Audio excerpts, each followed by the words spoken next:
এবার ইফতার বাজারের খবর জানবো। রাজধানীর বেলি রোড এলাকা থেকে যুক্ত হচ্ছেন সহকর্মী তাজনুর ইসলাম। তাজনুর, শুনতে পাচ্ছেন নিশ্চয়ই? ঈদের তো আর বেশি দিন বাকি নেই, এই শেষ সময়ে এসে ইফতার বাজার কেমন দেখছেন?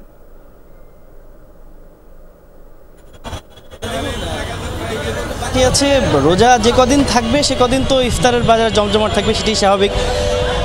বেইলি রোডে আছি। রাজধানীর বেইলি রোড ইফতার বাজারের জন্য বরাবরই বেশ জনপ্রিয়, বিশেষ করে রাস্তার এপার এবং ওপার মিলিয়ে বেশ কয়েকটি দোকান রয়েছে যারা খুব সুনামের সাথে এবং বেশ জনপ্রিয়তার সাথে ব্যবসা পরিচালনা করেন।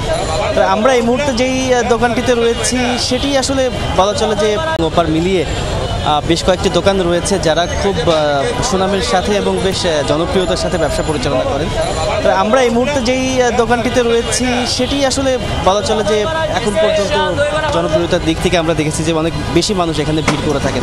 মূলত কিছু ব্যতিক্রমী আইটেমের কারণে এই দোকানটি বেশ আলাদা করেই মানুষজন এখানে ভিড় জমিয়ে থাকেন। আপনি দেখতেই পাচ্ছেন যে গতানুগতিক যেই ইফতারের আইটেম বা সামগ্রী থাকে তার বাইরে গিয়ে এই দোকানটিতে আসলে সব ব্যতিক্রমী যত রকমের আইটেম রয়েছে, বিশেষ করে চিকেন, একসঙ্গে মাটন, এই ধরনের যত রকমের আইটেম রয়েছে, নানান রকমের সেই আইটেম দিয়ে পসরা সাজিয়ে কিন্তু এই দোকানটি বসে রয়েছে। এবং তার ফলে কিন্তু এই ইফতারের সময় যত ঘনিয়ে আসছে, এই দিনের এই শেষ সময়ে এসে আরও বেশি মানুষের তত ভিড় জমছে এবং বেচাকেনা তত জমজমাট হচ্ছে। ছোঁয়া।